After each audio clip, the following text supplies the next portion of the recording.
Hari Om Sanjay ji, you can start whenever you're ready. Hari Om. Om Sahana Vavatu Sahano Bhunaktu Saha Viryam Karavavahai Tejasvinavadhitamastu ma vidvishavahai. Om Shanti Shanti Shanti. Shruti Smruti Purananam Alayam Karunalayam Namami Bhagavat Padam Shankaram Lokashankaram Shankaram Shankaracharyam Keshavam Badarayanam Sutra Bhashya Krutau Vande Bhagavantau Punah Punaha Samasta Janakalyane Niratam Karunamayam Namami Chinmayam Devam Sadgurum Brahma Vidwaram Om Sri Chinmaya Sadgurave Namaha. Hari Om. We are discussing the first adhyaya, first adhikarana, fourth sutra of Samanvayadhikarana. The sutra is Tattu Samanvayat. We are coming to the concluding portion of the fourth sutra, Tattu Samanvayat, the sutra amongst the 555 sutra in which Shankaracharya has done maximum elaboration. Goes without saying that this is the critically important sutra which we are trying to understand. Brahma Sutra and its study leads to vigorous thinking in mind. This concluding portion of this sutra poses a question which is pretty interesting.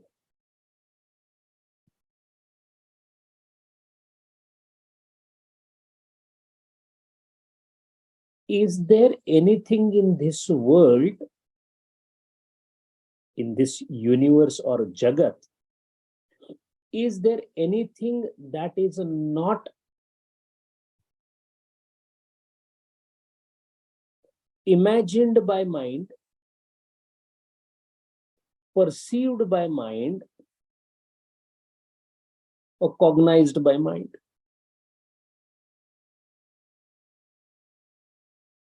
Think. Is there anything in this world that is not imagined by the mind, not understood or comprehended by the mind, not perceived by the mind, not cognized by the mind? Can we think of a thing or an object or anything which fits into this question?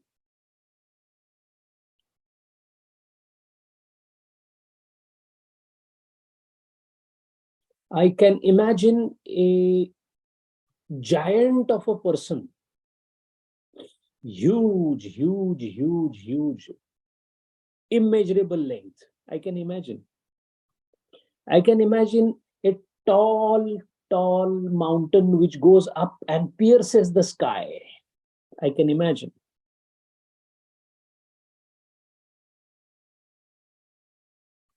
All my imagination, my imaginative faculty of my mind cannot imagine anything other than what I have perceived before. Now, I have not perceived a person with 100 hands before, then how can I imagine it? No, I have perceived a man with 2 hands and I have extrapolated 2 hands to 100 hands. But it is a presumption that I must have had an experience of 2 hands. Suppose we all were born without hands. Would there be a concept of 1,000 or 4 or 1 or 2 hands? That means every imagination that we do has to have a substance of experience prior, a priori, on which I extrapolate the imagination. Even that which cannot be perceived, such as a son of a barren lady, Vandhya Putra, is never seen by us because she cannot have a son, you cannot see it. But still you know a lady, you know a son, so you can imagine a barren woman's son. The fact that you know something helps you in imagination. When Einstein imagined the warping of the space leading to contraction of gravity and slowing or relativity of the time, the imagination was helped by a phenomena called warping, which happens in actual warp.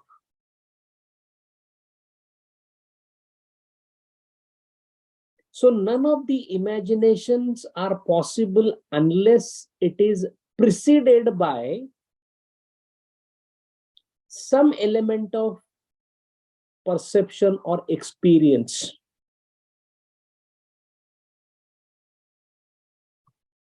So even though imagination is a castle built in the air, its foundations are always there in the experience that we have had.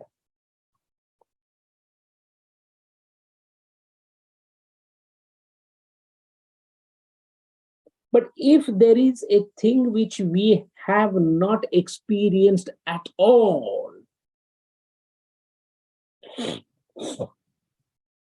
we have not experienced at all, can we imagine it? If the foundation of analogous perception is not there, even if it is heterologous, the connect between the earlier experience or memory and the extrapolation into imagination, there is a connect.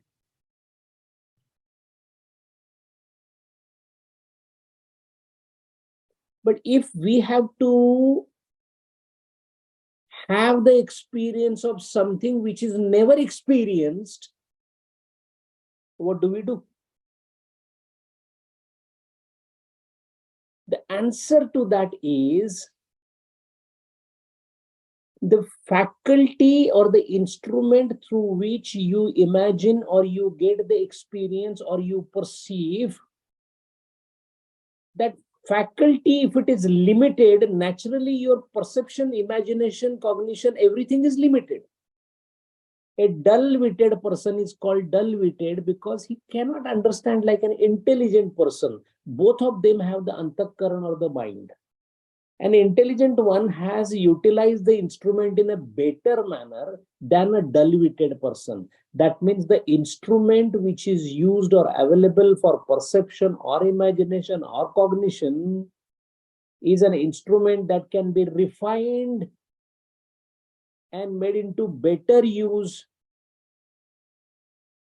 But presuming that the antakarana or the intellect has been refined to the highest extent,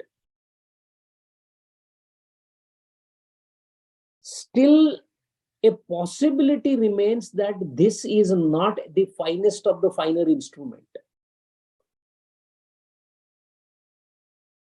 A sword can cut the vegetable, can cut a man, can cut a hand, can cut a finger, all right, but there will be something which the sword cannot cut. For example, the stone. It can inflict some damage, but it cannot cut the stone. A huge boulder cannot be cut by a sword. That is the limitation of the sword. Till the time the sword doesn't come across a huge stone boulder, its futility, its lack of utility, its uselessness is not proved. Till that time, it is a very important instrument. Similarly, if the mind or the intellect, if it is to be used for understanding or knowing or perceiving things around me, it is a best instrument that we have. I can understand Brahma Sutra through my intellect. I can perhaps even go into some sort of meditation through my intellect. I can perhaps know through my intellect sitting here what is happening in some other place as clairvoyance through my siddhi. All possible. But when this instrument or intellect comes across a substance where it cannot work, then what do we do? That means there could be something which is not intelligible by the intellect.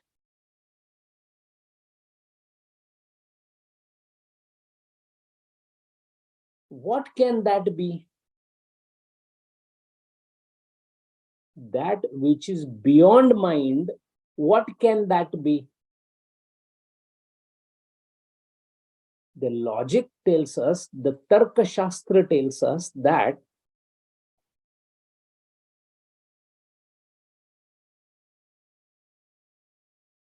if the mind cannot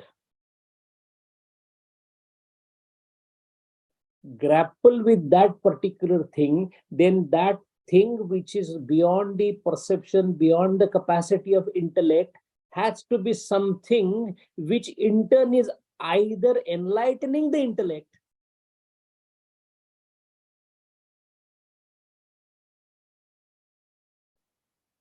one thing is very clear, that if something that the intellect cannot decipher, cannot understand, if it is there, then it must be bigger than the intellect.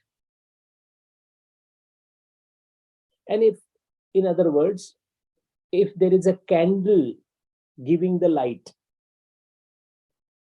and there is something beyond this light, automatically we presume that that light must be then bigger and brighter than the candle light.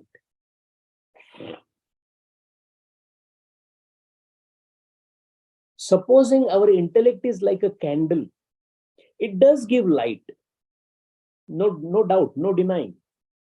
But its capacity to illuminate or destroy the darkness, making us aware of the things around the candle, is limited to the capacity of the candle's flame.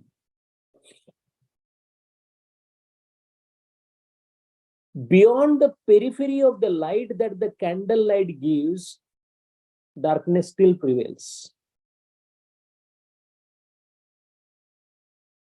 That means the candle light cannot perceive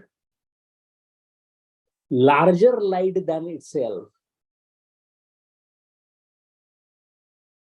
No doubt the candlelight enlightens a limited area. But when the candle is brought into broad sunlight,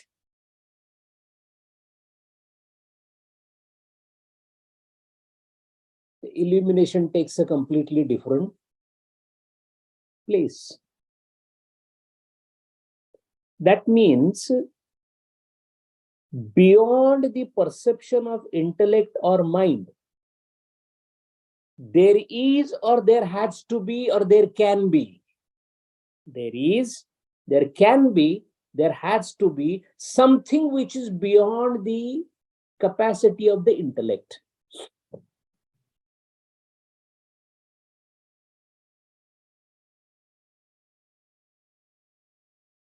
That which is beyond the intellect, if at all it is there, then it has to be greater, bigger than the intellect. And then comes the question, what is the relationship? What would be the relationship between the intellect and that which is bigger than the intellect? Are they connected? Are they related? If related, how? And for this, we have to understand that the intellect is nothing else but jnana. To know is the function of intellect. When we say perception, when we say cognition, when we say understanding, all that in one word means intellect helps us in knowing. That which helps us is knowing. In knowing gives us knowledge. So intellect enlightens us. And if there is something which the intellect cannot enlighten, it goes without saying that it must be an higher enlightening faculty.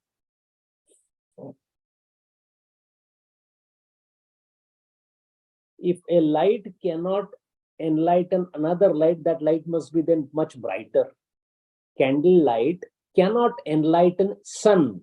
That means sun is brighter than the candle light.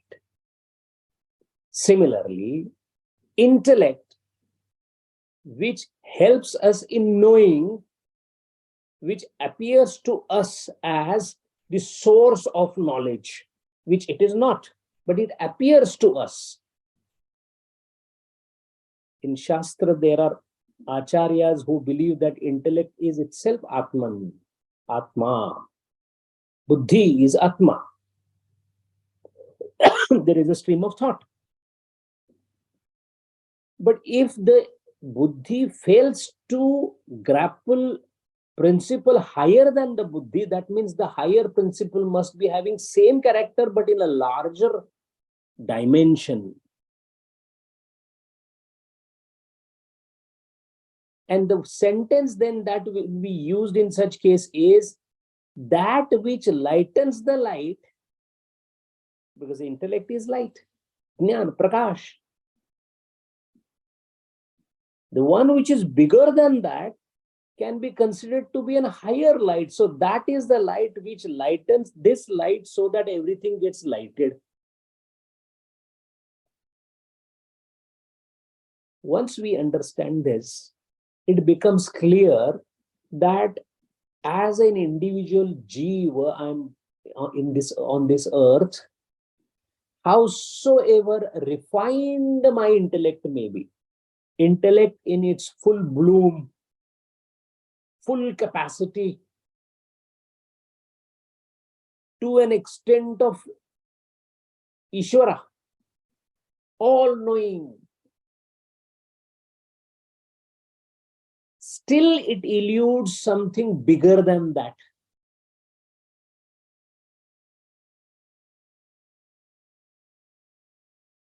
So in the limited body that I have the intellect, which is considered to be the highest thing in my body, because it's a knowing principle, knowledge principle.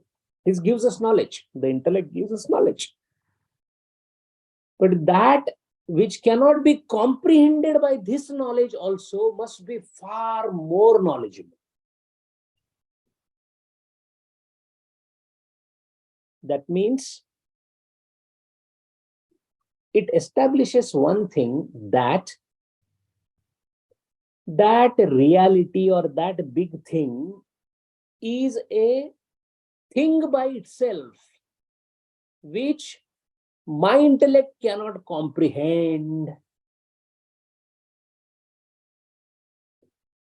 Let us say a snake is crawling at the base of Mount Everest. Because of its limited eyesight, because the snake keeps looking straight forward, so he can only see the ground, he cannot look up. So because of his inability to look up, he cannot see Mount Everest. That means his vision is not helping him visualizing, because he's not able to grapple, look at the Mount Everest. Similarly, intellect cannot grapple the Brahma. However,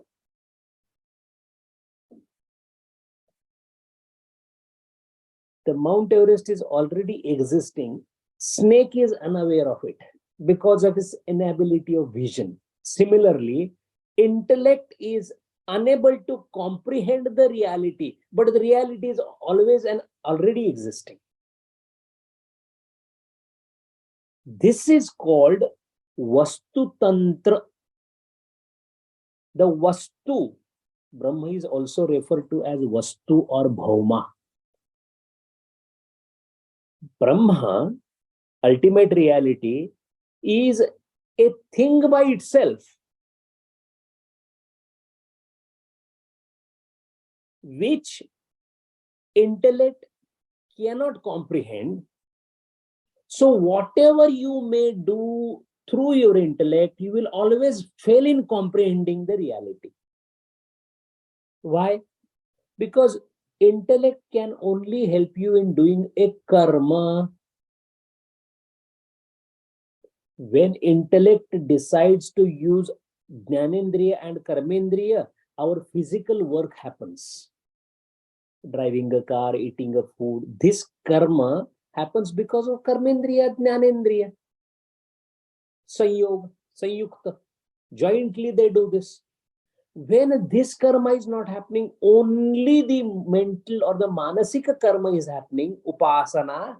That time karmendriyas are not in use, only the mind, all other indriyas are also closed down. One indriya called mind is working, and that mind is contemplating, it is doing karma.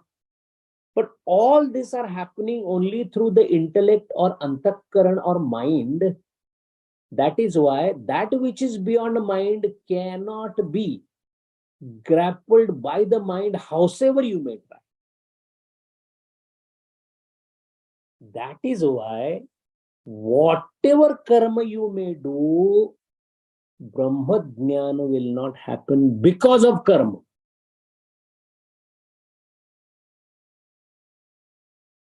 The karma may take you closer to the view of Brahma, but karma cannot show you the Brahma.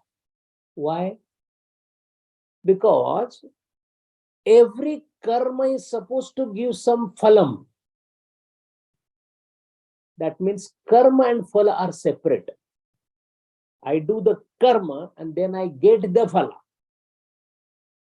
Even if it is instantaneous, you put your finger into a fire, you will immediately get the burn, but that immediate also has some time gap. Karma and karma phala has to have a gap in between. Then only it is called karma. But ultimate reality experience or Brahma Jnana is not that you do upasana and as a phalam you get Brahma Jnana. No, this is what commonly we tend to understand, which is a misunderstanding. You climbed the mountain and then saw the village at the other end. The village was already existing. climbing of mountain removed the obstacle that you had in seeing the village. Climbing a mountain did not show you the village. The village was already existing. So karma was done to climb up the mountain. And what is the phalam of that climbing up the mountain? Removal of obstacle. Phalam of climbing the mountain is seeing the village? No. Upasana, meditation, manasika kriya, karma is for making the ascent, to remove the bandha, the bond, the bondage, the obstacle. Brahma is ever present, because if something gets produced after something, then it is karma badhya.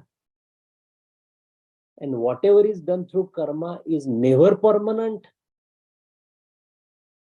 And Brahma or ultimate reality is ever permanent. Thus, that which is beyond the comprehension of mind is called Vastu Tantra. And in Vastu Tantra, Purusha Tantra cannot help. Purusha Tantra, to do the karma. This way you do it, this way you don't do it, or you do it other way. Kartum, akartum, anyatha kartum. By these means, Brahma Prapti, Brahma Jnana, ultimate reality cannot be achieved. That is why it is Vastu Tantratvat. Evam bhutasya brahmanaha tam jnanasya cha न कदाचिद युक्त्या शक्यः कार्यानुप्रवेशः कल्पयितुम्. The knowledge of Brahma or Brahma can never be brought through karma. Acharya says, I want to relax and rest cannot be done by doing something, but by leaving everything. When we say, I want to relax and rest, do you bring the relaxation and the rest from somewhere? No, it is ever existing. You stop doing the activity. The bandha you remove, relaxation is there. No, I am going to obtain relaxation. No.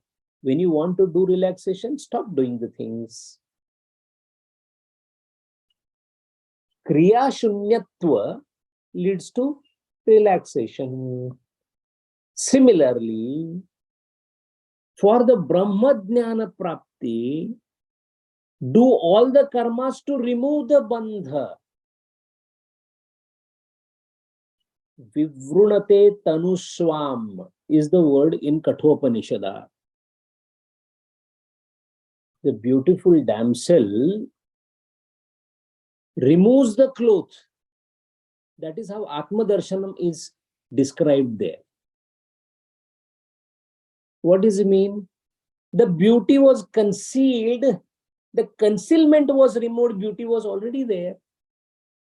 It remained concealed from me till the time the outer coverings were not removed. So I did all the karma, upasana, etc., to remove the vestures, and the beauty was already there. Nacha vidhi kriya karmatvena karyanu pravasho brahmanaha. The Brahma cannot be understood as output of process of knowing or an object of knowing. All our life, including the sadhana, all our life, vyavaharik, as well as all the sadhana, tivra sadhana also is an output of process of knowing. When knowing stops, realization begins. That is what Acharya is trying to emphasize upon. And he says, if there is anything that can be known, it is not Brahma. It's a very important statement. If there is anything to be known, it is not Brahma. That's why if you say, I know Brahma, you don't know it. And that is the reason why, sir, all the acharyas or realized people never ever from their mouth they say that I have seen Brahma. Show me one statement by any realized soul, Ramakrishna Paramahansa, Swami Vivekananda, Guru Deva, Tapovan Maharaj, Jnanadev Maharaj.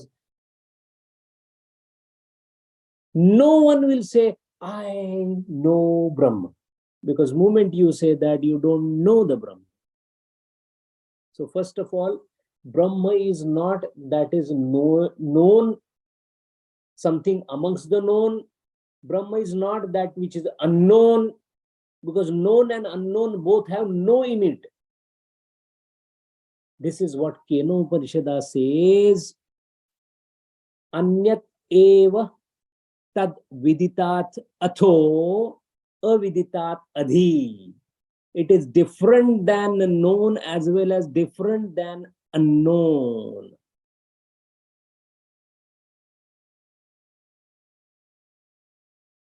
Anything that is known, anything that is unknown cannot be Brahma.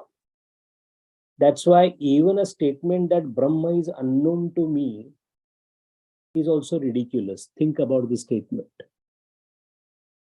You are unaware of the Brahman, agreed. You are not unknown to the Brahma because it is not knowable. Something that is not knowable, it cannot be unknown. That being the reason, Brihadaranyaka Upanishad gives a Shruti which Acharya has quoted, Yena ye sarva vijanati tam kena vijaniyat. Through what should one know that owing to which all is known? How do I know that through which I come to know everything? There are two aspects to understand here. One is that is a knowing principle. When we say knowing principle, it has nothing to do with knowing. It is knowing principle, but it has nothing to do with knowing. Intellect knows. Through your intellect, you are trying to know what I am speaking. So intellect knows. But the ability of intellect to know comes from Brahman. Yet Brahman doesn't know. Sun is giving the light with the help of which I am running a solar machine. The solar machine cannot work if the sun is not there. But sun is not running the solar machine. You stop the solar machine, the sun will still be there. You use fully the solar machine, sun will still be there. In either case, sun has nothing to do with the machine, this machine's output, the person who is running the machine, nothing. In that manner, that which makes everything known, how can that be known?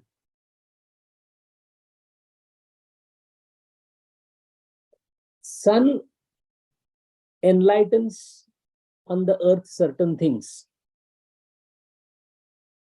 What will enlighten the sun?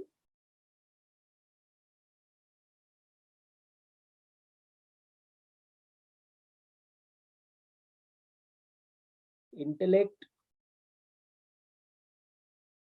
is a dull thing. Behind intellect, the light comes, intellect becomes effulgent. Output is knowing all the things in the world. This much we know. But behind intellect, that which is giving the light, is it the last light, or behind that also there is another light?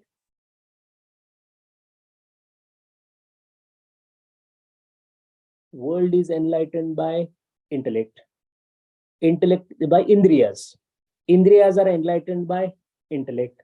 Intellect is enlightened by Atman. Atman is enlightened by If you go behind and behind, and then that behind, and even that gets enlightened by, if you go, this is called anavastha prasanga. Anavastha prasanga means there is no end to this.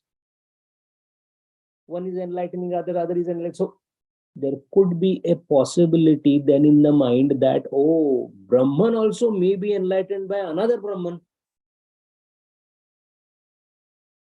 To negate this fact, it is said, ekam eva advitiyam.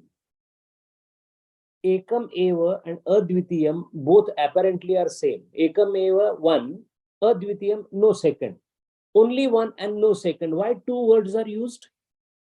They are used for this purpose, that the ultimate lightning principle is only one. And this part of the world, there is one Brahma. That part of the world, on the Mars and the Venus side, there is another Brahma. No. Advitiyam.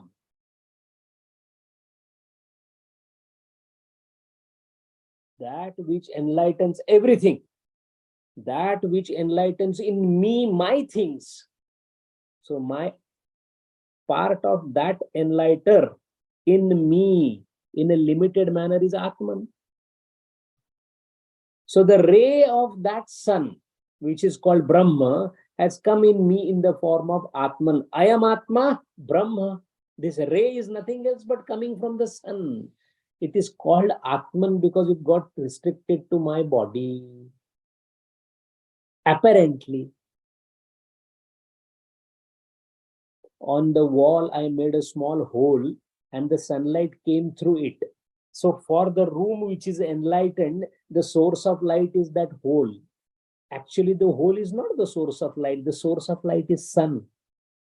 To the extent of that room, the light is coming from that hole. So that light coming from the hole is Atman.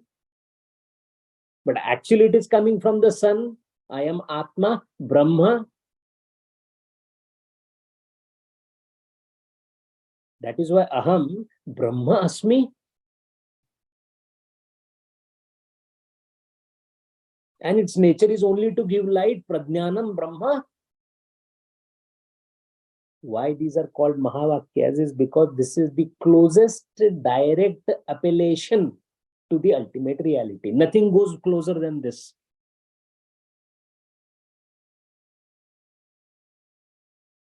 Tatha upastri kriya karmatva pratishedho apo bhavati.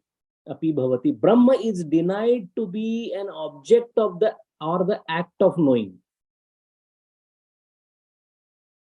There cannot be act of knowing. Brahma is not an object of knowing because can mirror see its own image? Can eye see itself? Can ear hear itself? That is why by doing upasana, you can remove the bandha, but upasana does not lead to Brahmajnanam. That is why Kenopanishada explicitly talks about it as Tad eva Brahma tad viddhi na idam yad idam upasate. There are 5 shlokas in Kenopanishada. Yan manusa na manute yena ahur mano matam. What is the meaning? Yad manasa na manute. That which cannot be comprehended by mind. Yena ahur manumatam. That which helps to the mind to comprehend. That which cannot be comprehended by the mind. But that which helps the mind to comprehend.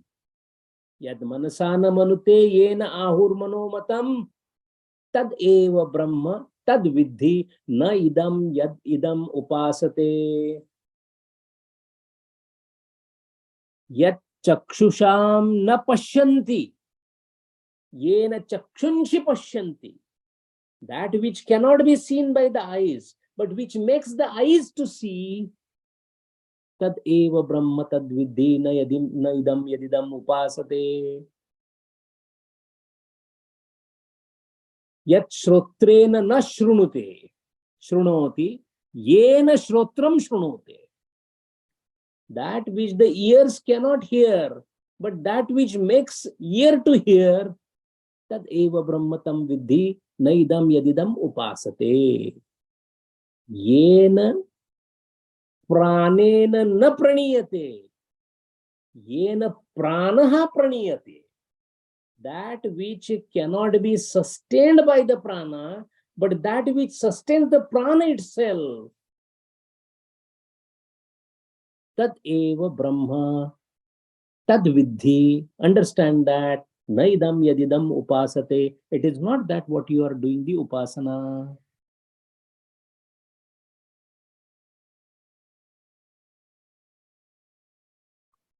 Then comes the question. The Purva Paksha is not. And all this discussion is happening on only Purva Mimamsa. While studying the Brahma Sutra, very, very indirectly and sometimes directly, we are studying all the darshanas.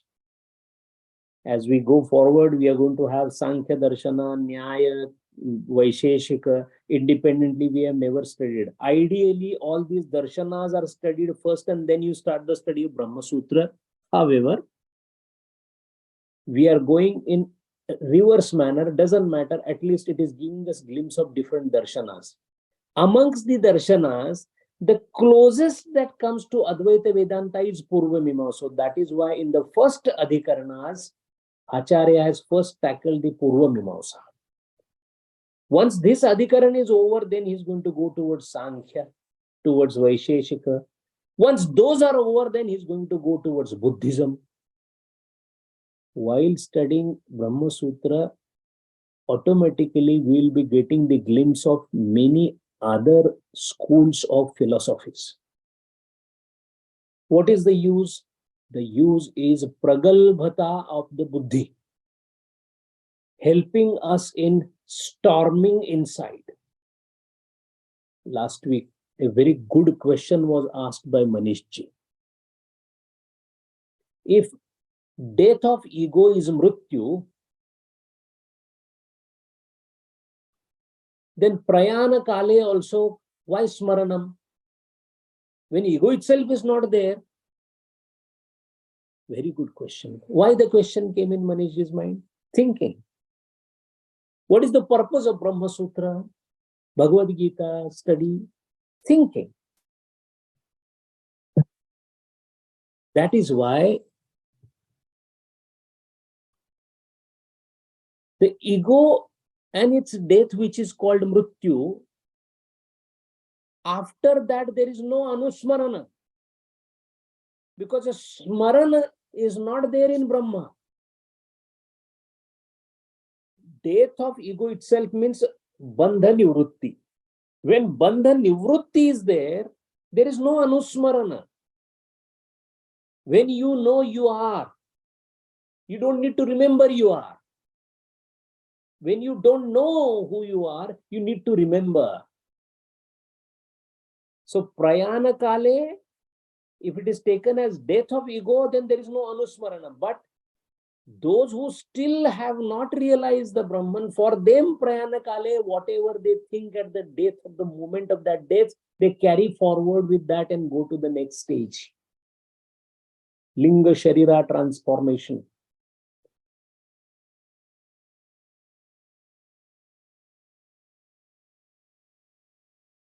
The Purva Pakshi is now asking a question. You say Brahma cannot be understood by mind, cannot be understood by mind, it is beyond mind, it is beyond buddhi. Then why are you studying Shastra? Shastra is studied by buddhi only. No? Why study Vedas? Because it is beyond Vedas. Everything in Veda is through mind. Then why it is that you have to study Shastra? Because Brahma is unattainable. You are telling me that it is unattainable. You do any effort, you will not get it. You do Upasana, you will not get it. If it is not attainable, then how do you say that Shastra Yonitvat? That is because Shastra is talking about how to remove the obstacles.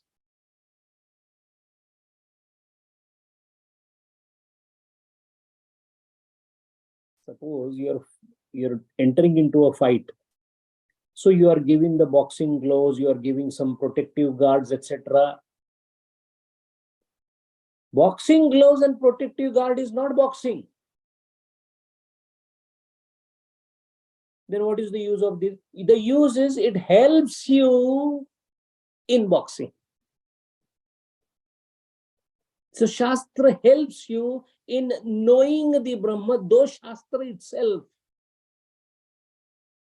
directly doesn't show you that, because it is a thing of direct experience. It is pratyaksha pramana.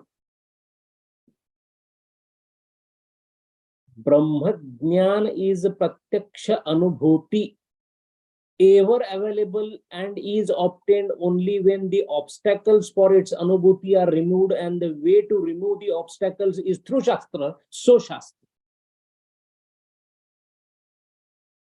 Two things the Shastra helps us in understanding. One, pratyak atmatevan avishayataya. First thing that Veda teaches us, or the Shastra teaches us, the use of Shastra is, it teaches us that don't go here and there. It is not a subject. It is not a Vishaya. Atma is not a Vishaya. Brahma is not a Vishaya. One, na Vishayataya. Second, pratyak atmavan. It is inside you. That means it is you and everywhere. Being Hindu, we are so used to this Atman being inside. Tera sai tujhme hai, jag sake to jag. All this since childhood we have been told about it. But from philosophical standpoint, imagine an European or American looking towards the philosophy. He is trying to see what is the ultimate reality, and he's making theories about it. That might lead to what is called as wandering around. To avoid the wandering, the Shastra, the Veda is telling us that Pratyag Atmavan, the ultimate reality is within you. One. Two, it is not a Vishayat. And third, Avidya Kalpitam Vedya Veditru Vedanadi Bheda Apanayati. What does the Shastra do? The Shastra removes Vedya Veditru Vedana complex. What is Vedya Veditru Vedana? Object, perceiver, perception. Vedya is object. Little higher Sanskrit word. It is same as Pramata, Prameya, Prama. Vedya, Veditru, Pramata, perceiver. Vedana, perception. This bhed of Vedya Veditru Vedana is a bhed. The tripartite division in knowing of knower, knowledge, and thing of knowledge or object of knowledge is a bhed which is done nivrutti or annihilated, removed by Shastra. So Shastra is useful for three things. One, Shastra tells us that Brahma is right within you. Don't wander here and there. One. Two, Brahma is not a Vishay, so don't try to study it as a Vishay. You will never get it. Three, it says that yet the Shastra helps in reducing or removing avidya kruta triputi, which is a knower, knowledge, and object of knowledge. Jnata, Jneya, Jnana, or Veditru, Vedya, Vedana. That is the function of the Shastra. That is why, since Brahma is not the object of knowledge, when it is an object or subject of knowledge, then you say, I know the subject. I know philosophy, because philosophy is a subject. I know how the car works, because car working is an engineering subject. Brahman cannot be such a thing, so you cannot make a statement. It cannot be made that I know Brahman. That is why Kenopanishad says, Yasya amatam tasya matam. Matam yasya na vedasaha.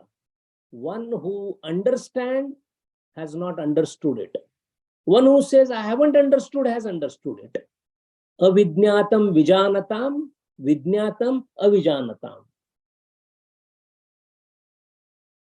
See, the technical difficulty in people who have realized Brahma, those who are Brahmi Bhuta like Gurudev, it is not the humility of Gurudev that he never said that I know I am realized person. No, it's not humility. They cannot say that. See, try to understand this thing, very important. Vivekananda in America, where did he go? What did he do? Nobody knew. Sometime later on, Ramakrishna Mission found out, oh, he delivered lecture in Minnesota. Then further he went down to that, even till 1960, 1970.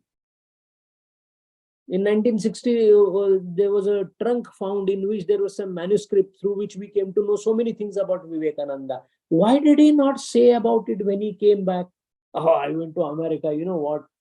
Everybody appreciated me. I explained them what is Brahma. This doesn't happen through them. Have you ever seen Gurudeva talking about, when I went to Tapovan Maharaj, it was so cold, but I never bothered about it. You know what? I just sat there and they will never speak. Why? To speak like this, you have to identify yourself with you. A Brahmajnani, can a sun identify with a ray? Will the sun come down and say that, look, as a ray, I went there in that corner and enlightened? He is the enlightener everywhere. One that has become huge need not now become small. Cannot, not need not, cannot. That is why, yasya amatam, tasya matam. The one who says, I don't know whether I know the Brahma, he knows. In other words, Brahmajnani never ever speaks about he being Brahmajnani. He cannot. Because to say that I am Brahmajnani, I have to establish I and Brahma as separate, which is not there.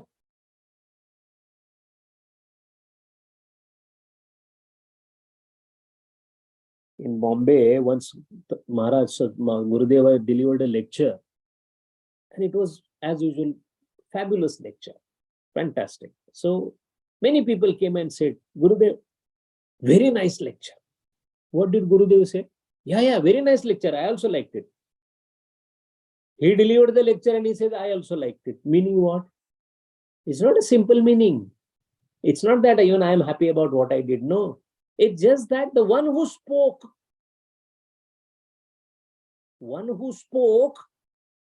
and me are different people.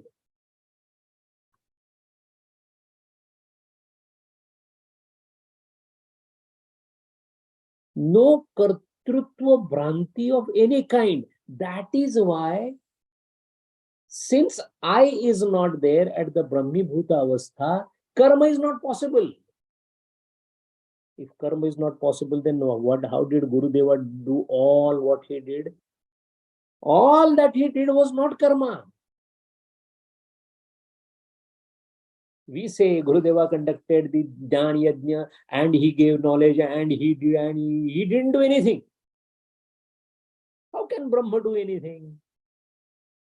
All that he did. But what about his? Look at the organization now. It is so expensive. So many people are getting benefited. That is the phala of the karma. But then he did not do any karma. No. Karma did happen. But that karma had no karta in it. If there is no karta, how can karma happen? That is why it is called krida. Gurudev did krida. Bhagavan does leela. And we all do karma. Karma lipyate naraha. Our karma binds ourselves. Krida leela na lipyate.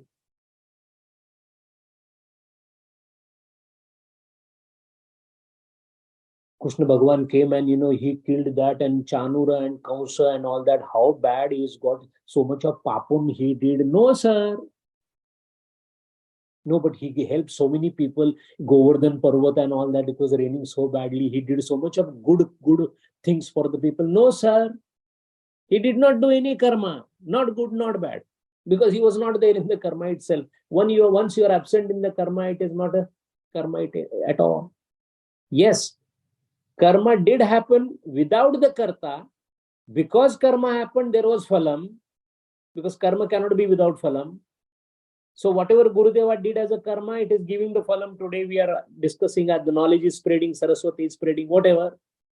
But since there is no karta in this, such karma is called krida for the acharyas, leela for the Bhagavan, and with full involvement of karta into it. Like, I'm very knowledgeable, I'm speaking on Brahma Sutra, fantastic, how much I study, I got so much of knowledge, no one knows. Every Tuesday, I'm distributing them. This is called karma. I is fully into it. That is why Gurudeva, the Acharya, is forcing this, stressing on this point of Kenopanishad. Yasya amatam tasya matam matam yasya na vedasaha. After speaking so much, anybody will be getting convinced. But Acharya is writing a commentary, Bhashya. He knows for the years to come, somebody may have some other doubt in the mind. All sarva samshaya rahitya. You cannot get more doubts than what Acharya has mentioned in the Brahma Sutra Bhashya. Because he himself has created Purva Paksha. All your doubts are to be cleared. That's why, even after explaining this, further doubt has come. Nanu jnanam nama manasi kriyaha. Again, Purva Paksha is coming forward. Acharya, is a jnana a manasika kriya?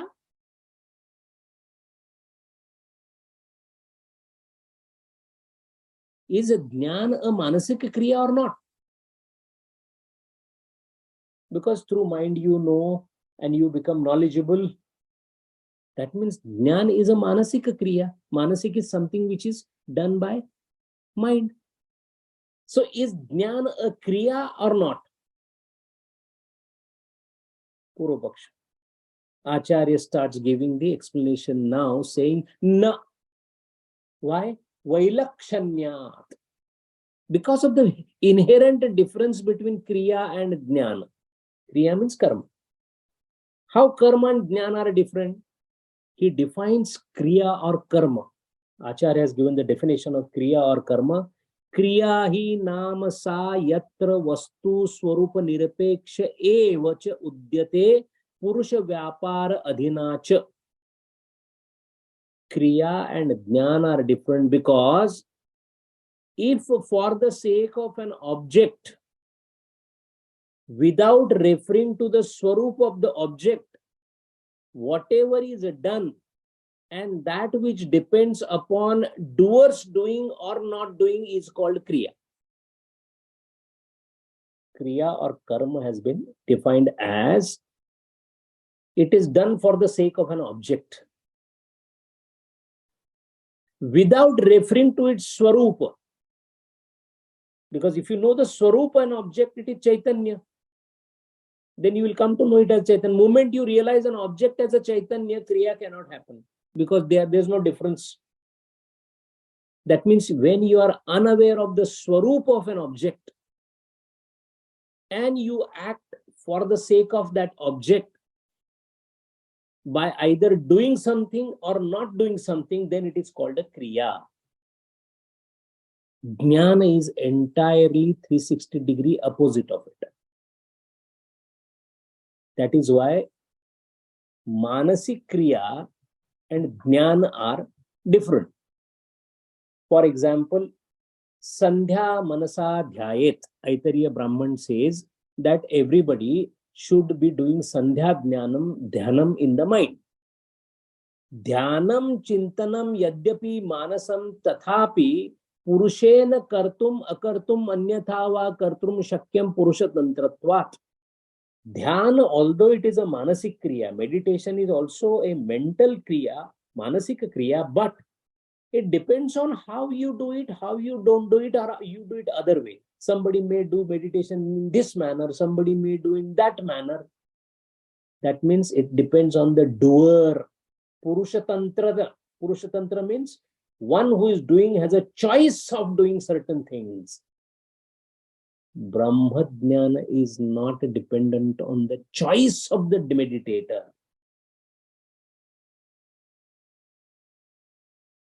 Dhyana I can do the way I want to do. Kartum akartum anyatha kartum. This way, that way, or another way. So that is in my hand. So dhyana is a manasik prakriya in my hand. But Brahma Jnana is vastu tantratvat. My doing, not doing, otherwise doing will not change anything as far as Brahma is concerned, ultimate reality is concerned. That is why, although Dhyan is a mental process, it is entirely dependent on the doer. In contrast, Jnanam tu pramanajanyam, pramanam cha yatha bhuta vastu vishayam, ato Jnanam kartum akartum anyatha kartum na shakyam, केवल वस्तु तंत्रम एव तत् न चोदन तंत्रम न अपि पुरुष तंत्रम तस्मात् अमानसत्वे अपि ज्ञानस्य महत्वैलक्षणम. Acharya has given the description of knowledge or jnana. Jnana is only through pramana. Pramana has main subject as vastu's yathartha swarupa. So jnana cannot be made, cannot be not made, cannot be otherwise made, and is not dependent upon the knower, because it is totally dependent on the vastu or the Brahma.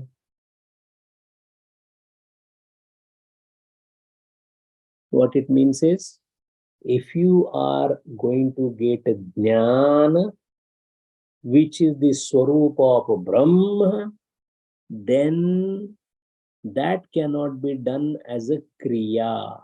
So all kriyas that are done, including manasika sadhana, upasana, etc., is to remove bandha nivrutti, remove the bandha.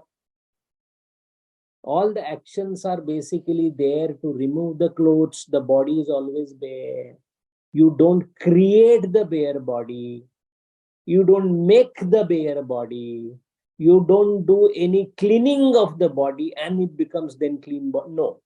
You remove only the coverings. The inner core is always there in its pristine form. Similarly, all the karmas are done basically to purify the outer things, removal, bandha nivrutti, and Brahma is always there. Ultimate reality is always there. This great philosophy, for the sake of common people's understanding, Kabir Maharaj gives in a very small couplet. जीव तिल माही तेल है, जीव तिल माही तेल है, जीव चकमक में है आग. The sesamum has oil in it. The flint stone has a fire in it. जीव तिल माही तेल है, जीव चकमक में है आग. तेरा साई तुझ में है, जाग सके तो जाग. The Brahma is ever existing with you, provided जाग सके तो जाग. Don't do anything. Not doing anything is the most difficult art in the world. Constantly and continuously, nahi kaschit kshanam api jatu. Constantly doing is our fate. Not doing anything is Brahma Prakti. But the most difficult thing in this world is not to do anything. One or two more objections are left in Purvamimamsa, and then we will be done with the fourth sutra and the Samanvaya Adhikaran. Hari Om. Om Purnamada Purnamidam Purnat Purnam Udachyate Purnasya Purnamadaya Purnameva Vashishyate. Om Shanti Shanti Shanti. Hari Om Shri Gurubhyo Namaha. Harihi Om.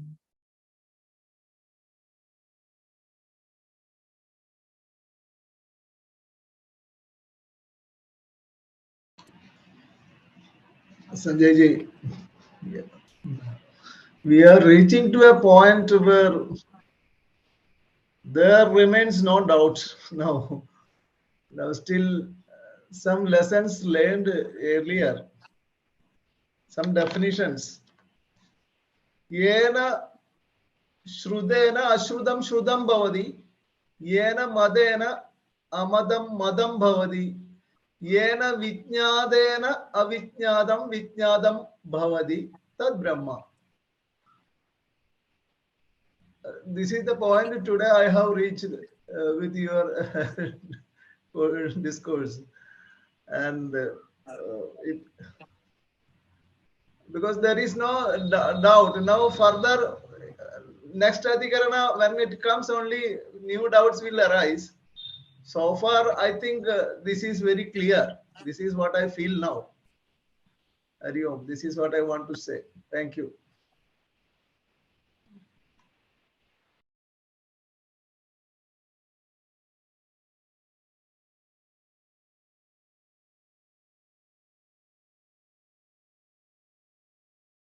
Hari Om.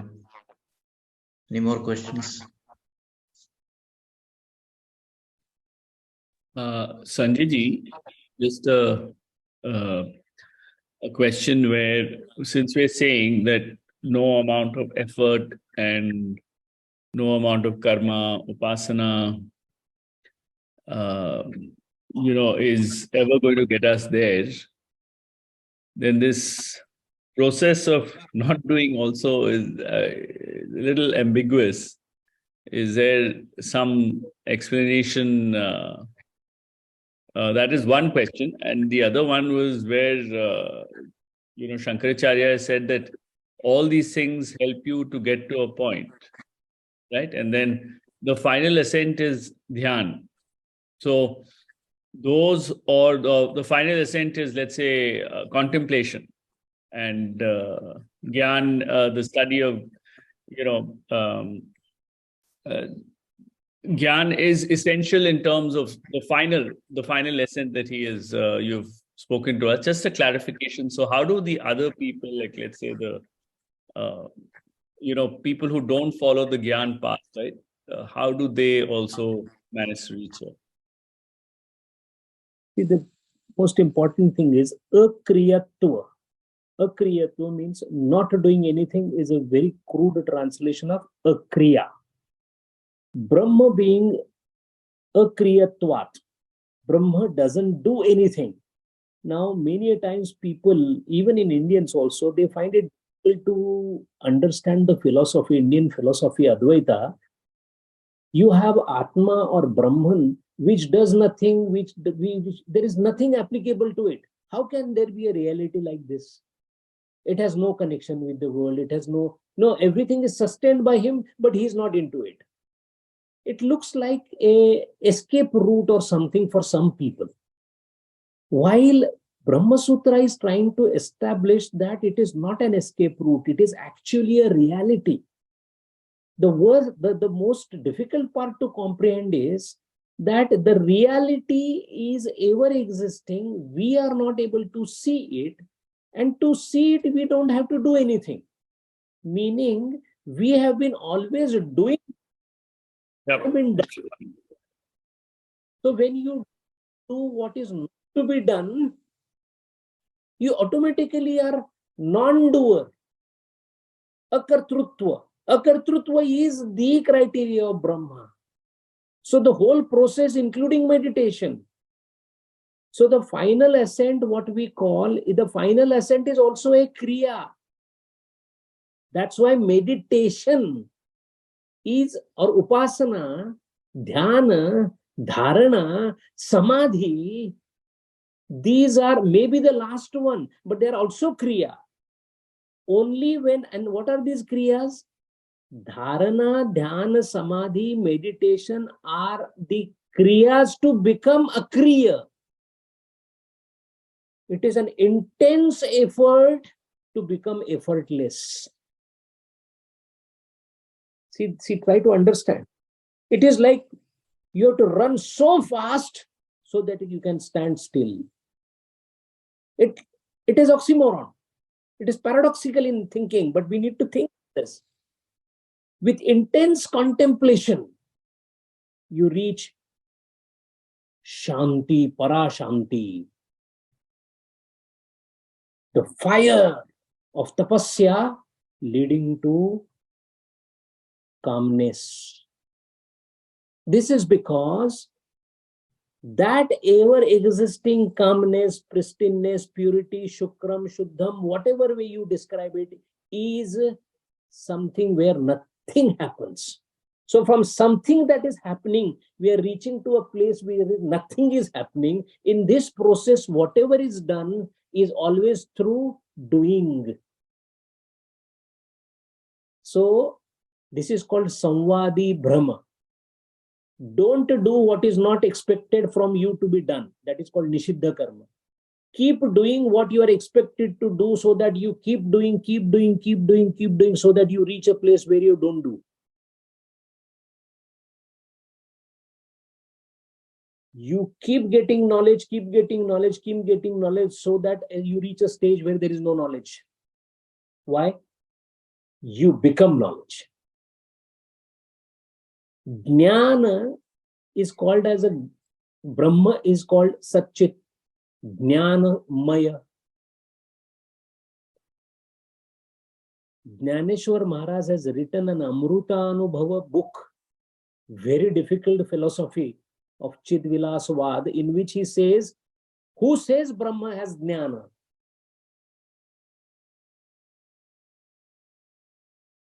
He said, Jnana itself is a word because Ajnana is existing. He even asks a very important question, which I am leaving you with to think.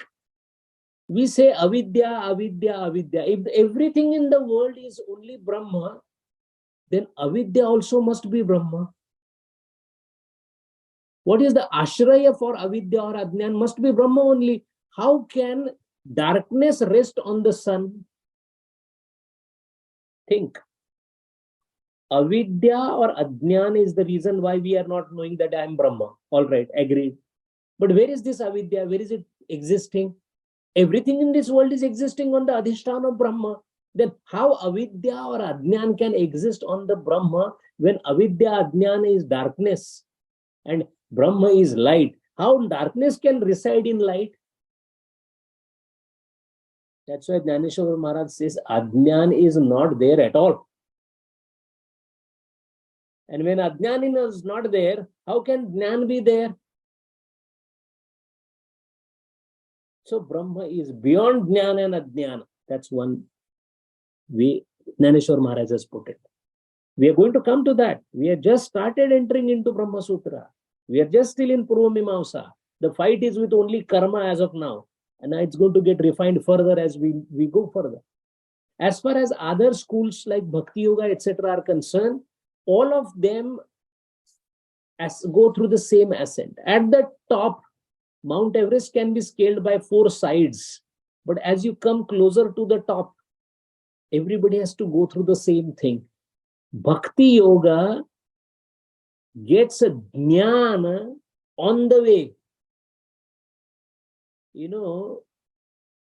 Sahu Purushartha Shiri is the word used by Jnaneshwar. Moksha is something which comes on the way for the bhakti. Bhakti is so great. That is why it is called Jnanottar Bhakti. First Jnana and then Uttar. That means Bhakti is a stage beyond Jnana. It is like this. From the world, you take an ascent and reach to the Brahma. And then you redescend down in the purest Brahma form, in the form of Bhakta and Bhagavan. That's a very deep philosophy of Bhakti Shastra, which is not the part as of now. But all other Raja Yoga, Bhakti Yoga, Jnana Yoga, Karma Yoga, all of them, they take the same ascent. Only thing is, it is described in different manner. Methodology adapted are different, but process that happens to the sadhaka is one and the same. Hari Om. Hari Om. Thank you. Pradeep ji, do we have time for one more question? Yeah, please go ahead, Arjun. Namaskar, Dr. Sahib. The question I wanted to ask is, it is said that if somebody becomes Brahmi Bhoot, then he is Brahmi Bhoot along with his Sharir. How to understand this? It is like this. If somebody who is acting in a drama suddenly comes to know that the role that he is playing is a role and his original nature is Mr. So and so.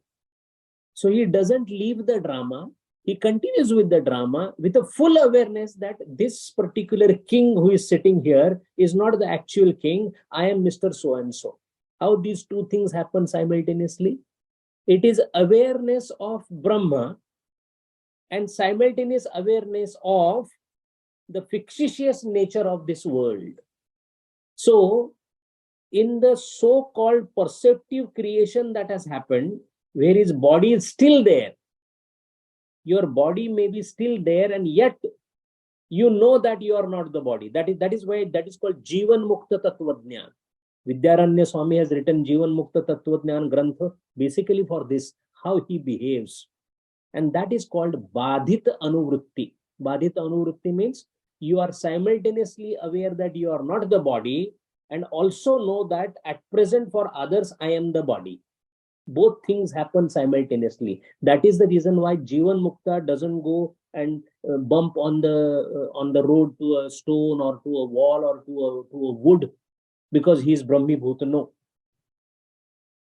In fact, Swami Vivekananda wanted to ask same question, the question you asked. He asked Ramakrishna Paramahamsa about what do you mean by Brahmi Bhuta, and then Swami Ram and Vivekananda had a lot of doubts on it. So Ramakrishna Manale Tathastu. He said Tathastu, and Swami Vivekananda got transformed into Brahma Bhuta Avastha. What was the result?